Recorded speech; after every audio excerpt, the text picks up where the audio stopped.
ગઈકાલે જ કમોસમી વરસાદના કારણે એમાં પણ કમોસમી વરસાદ ભારે છે. માનનીય મુખ્યમંત્રી ભૂપેન્દ્રભાઈ પટેલે તરત જ મંત્રીશ્રીઓ સાથે બોલાવીને ચર્ચા કરી. ડેપ્યુટી સીએમ પણ હાજર હતા.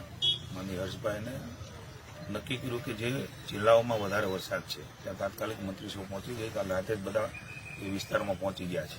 જેમ કે આજે હું ભાવનગર આવ્યો છું એમ ગીર સોમનાથ ને જૂનાગઢ, વાજાજી અને અમારા અર્જુનભાઈ મોઢવાડિયા એ પહોંચ્યા છે.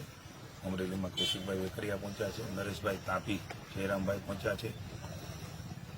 તમામ રિયલ ટાઈમ મોનિટરિંગ અને અહેવાલો માનનીય મુખ્યમંત્રીશ્રી તમામ કલેક્ટરો પાસેથી, ધારાસભ્યશ્રીઓ પાસેથી, સંસદ સભ્યશ્રીઓ પાસેથી મંત્રીશ્રીઓ સાથે ચર્ચા કરીને લઈ રહ્યા છે. પણ તરત જ સ્થિતિનો તાગ મેળવવા માટે આજે ભાવનગર જિલ્લામાં હું અહીંયા શિહોર તાલુકામાં ખેતરમાં પણ આવ્યો છું. ખેડૂત પણ જીવાભાઈ અમારી સાથે છે. કુદરત રૂટતી હોય છે ત્યારે આપણે જાણીએ છીએ કે ખૂબ મુશ્કેલી હોય છે, પણ સરકાર તરીકે સધિયારો આપવા, સમજવા અને કેવી રીતે એને સધિયારો આપીને સહયોગી થઈ શકાય એ માટે થઈને માત્ર 5 જિલ્લા પૂરતા નીકળ્યા છીએ જ્યાં વધારે વરસાદ છે. પણ તમામ જિલ્લાના અહેવાલો હું ખેડૂત મિત્રો બધાને કહેવા માંગુ છું તે જોડાયેલા છે. તમામ રિપોર્ટો, પ્રાથમિક અહેવાલો જે પણ મુખ્યમંત્રીશ્રીએ તાત્કાલિક સૂચના આપી છે એ આખા સ્ટેટ મોનિટરિંગ સેલમાં ઉપર નજર રાખી રહ્યા છે, ચર્ચા કરી રહ્યા છે અને કેમ શું થઈ શકે એના માટે બધી જ બાબતોની ચર્ચાઓ કરીને અંતે એ કેવી રીતે ફરી વખત ખેડૂત બેઠો થાય એની ચિંતા કરવાના છે.